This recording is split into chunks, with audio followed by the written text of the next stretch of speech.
I hope those weren't the only latest fantastic adventures that Mama knew about. I could list about 100 more. That's why Grandma Sands is going to look after you for a while. You're about to run us crazy. Mama changed the tone of her voice. You're going to like Birmingham, Byron. It's a lot different than Flint. There's lots of nice boys your age down there who you can be friends with. There's lots of fishing and hunting that you can do. Things are a lot better there. I love that city. Your grandma tells me it's quiet in our old neighborhood. She says that stuff on TV isn't happening around her. It's just like I remember it being.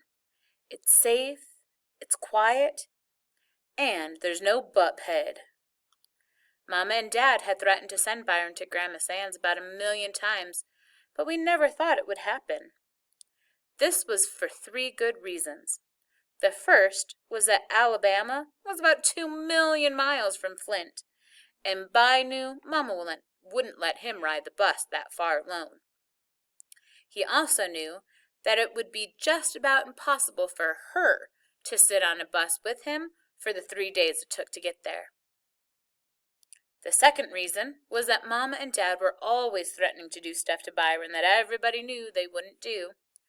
Dad had been keeping a countdown on how many more months it would be before they could force him to join the army, but we knew they wouldn't do that. But the biggest reason Byron and Joey and me thought they'd never send him to Alabama was because we had heard so many horrible stories about how strict Grandma Sands was. The thought of living with her was so terrible that your brain would throw it out as soon as it came in. Well, Byron's brain had better get used to it. We all knew by the way they'd gotten the bomber ready and by the way Mama's voice sounded that they meant it this time. The big, cool baby finally shut his mouth and ran into the house. He slammed the door as hard as he could, and we all heard him say, real clear, the S word. Joey said, "Ooh." Dad started to go in after him, but Mama said, "Let him go, Daniel. He better get as much of that nonsense out of his system as he can. Grandma Sands won't be putting up with any of that mess."